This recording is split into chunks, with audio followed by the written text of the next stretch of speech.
தொழிலாளர் அரசு காப்பீட்டு நிறுவனத்தில் அபராதமின்றி நிறுவனங்களை பதிவு செய்வதற்கான ஸ்ப்ரீ திட்டம் வரும் 31ஆம் தேதியுடன் முடிவடைகிறது. இதற்கு பிறகு பதிவு செய்யாத நிறுவனங்கள் மீது கடும் நடவடிக்கை எடுக்கப்படும் என திருநெல்வேலி இஎஸ்ஐசி மண்டல அலுவலக இணை இயக்குநர் பாஸ்கர் எச்சரிக்கை விடுத்துள்ளார்.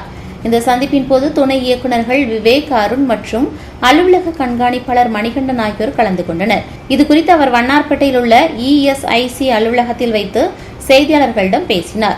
அதில் இங்கே வருகை தந்திருக்கும் எல்லா பத்திரிகை நண்பருக்கும் என்னுடைய வணக்கம். ஸ்ப்ரீ திட்டம், அதாவது scheme for promotion of registration of all employers and employees. இந்த திட்டம் வந்து ஜூலை 1 ஒரிஜினலாக டிசம்பர் 31, 2025 இருந்தது. சில காரணங்களால் அது வந்து ஜனவரி 31, 2026 எக்ஸ்டெண்ட் பண்ணியிருக்காங்க. இந்த அரிய வாய்ப்பை இதுவரையும் ரிஜிஸ்டர் பண்ணாத இருக்கும் எம்ப்ளாயர்ஸ் எல்லாரும் யூஸ் பண்ணிக்க சொல்லி என்னுடைய வேண்டுகோள் விடுறேன். அதே போல் உங்களை எல்லாருக்கும் நான் தெரிய வைக்கிறது என்னென்னா, டிசம்பர் 31 முடிஞ்ச பீரியடில் நாங்கள் வந்துட்டு அரவுண்டு 900 எம்ப்ளாயர்ஸ் புதுசாக ரிஜிஸ்டர் பண்ணோம் அந்த ஃபஸ்ட் 6 months பீரியடில். அதே போல்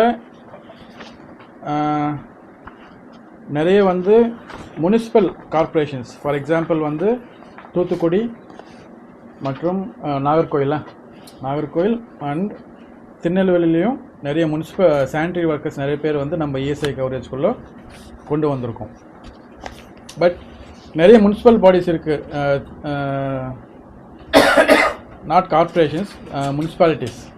ஃபார் எக்ஸாம்பிள் திருச்செந்தூர், இந்த மாதிரி சில முனிசிபாலிட்டிஸ் எல்லாமே வந்து செங்கோட்டை, இவங்கெல்லாம் வந்து அவங்களுடைய சானிட்டரி ஒர்க்கர்ஸை வந்து இன்னும் கவர் பண்ணாமல் இருக்காங்க. அவங்களுக்கு எல்லாருமே நாங்கள் லெட்டர்ஸ் அனுப்பிச்சிருக்கோம். ஜனவரி 31 ரிஜிஸ்டர் பண்ணலைன்னா அதுக்கப்புறம் நாங்கள் அவங்க மேலே இஎஸ்ஐ ஆக்ட் படி இப்போ வந்து கோட் ஆன் சோஷியல் செக்யூரிட்டி, இப்போ இஎஸ்ஐ ஆக்ட் கிடையாது, கோட் ஆன் சோஷியல் செக்யூரிட்டி படி என்ன நடவடிக்கை எடுக்கணுமோ அது எடுக்கப்படும். அதே போல் இப்போ ஹசார்டஸ் இண்டஸ்ட்ரீஸ் எல்லாமே வந்துட்டு நார்மலாக வந்து இஎஸ்ஐ ஸ்கீமில் 10 எம்ப்ளாயிஸ் இருந்தால் தான் மேண்டேட்ரி கவரேஜ் வரும். பட் ஹசார்டஸ் இண்டஸ்ட்ரீஸ் இருந்தால் ஈவன் ஒரு எம்ப்ளாயி இருந்தாலுமே வந்துட்டு they have to be covered under ESI ஸ்கீமில். அது வந்து இந்த கோட் ஆன் சோஷியல் செக்யூரிட்டியில் புதுசாக வந்திருக்கிற ரூல் அது. ஸோ அதையும் வந்து எல்லா எம்ப்ளாயர்ஸும், ஹசார்டஸ் இண்டஸ்ட்ரீஸ்னால் இப்போ பெட்ரோல் பங்க்ஸு, கேஸு, இந்த மாதிரி ஈவன் ஹோட்டல் ரெஸ்டாரண்ட்டுமே வந்து ஹசார்டஸ் தான். அங்கெல்லாம் எங்கே ஃபயர் இருக்கோ அதெல்லாம்.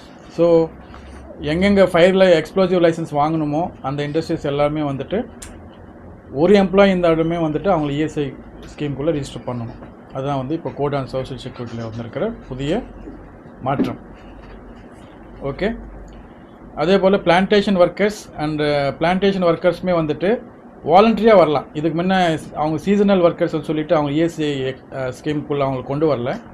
இப்போ புதுசாக வந்த கோட் ஆன் சோஷியல் செக்யூரிட்டியில் பிளான்டேஷன் ஒர்க்கர்ஸ், ஃபார் எக்ஸாம்பிள் வந்து ரப்பர் எஸ்டேட்டில் வேலை செய்கிற பிளான்டேஷன் ஒர்க்கர்ஸுமே வந்து வாலண்டரியாக தே கேன் கம், அவங்க வில்லிங்காக இருந்தால் they can be covered under ESI scheme. So அதில் விருப்பம் இருக்கிறவங்க பிளான்டேஷன் வந்து இதில் இஎஸ்ஐக்குள்ளே நம்ம ரிஜிஸ்டர் பண்ணிட்டு தான் இருக்கோம். இதே போல் ஸோ நாங்கள் எதிர்பார்த்த மாதிரி எங்களோட டார்கெட் வந்து 1267. ஆஸ் ஆஃப் நவ் மோர் தென் 1000 நாங்கள் கிராஸ் பண்ணிட்டோம். ஸோ இந்த பேலன்ஸ் இன்னொரு 10 டேஸ் இல்லை, அதுக்குள்ளே இன்னும் மீதி டார்கெட் நாங்கள் அச்சீவ் பண்ணிவிடுவோம். ஸோ இதில் உங்களோட கோஆப்ரேஷன் இந்த அச்சீவ் பண்ணுறதில் முக்கியமாக மீடியாவோட கோஆப்ரேஷன் வந்து எங்களுக்கு ரொம்ப ஹெல்ப் பண்ணிச்சு. ஸோ அதுக்கு உங்கள் எல்லாருக்கும் என்னுடைய நன்றி நான் தெரிவிச்சுக்கிறேன். இதே போல் இப்போ எங்கள் ஸ்ப்ரீ ஸ்கீமோடு சேர்ந்து இஎஸ்சி அம்னெஸ்டி ஸ்கீம் அண்ட் இன்னொரு ஸ்கீமும் போயிட்டுருக்கு. இது வந்து ஆல்ரெடி எங்ககிட்ட ரிஜிஸ்டர் ஆன எம்ப்ளாயர்ஸு எங்கள் மேலே ஏதாவது கேஸ் போட்டிருந்தாலோ இல்லை நாங்கள் அவங்க மேலே ஏதாவது கேஸ் போட்டிருந்தாலோ டியூ டு எனி ரீசன் அந்த கேஸ் எல்லாம் வந்து ஒரு அமிக்கபிளாக செட்டில் பண்ணிக்கிறதுக்கான இந்த ஸ்கீம் இது இஎஸ்ஐசி அம்னெஸ்டி ஸ்கீமு.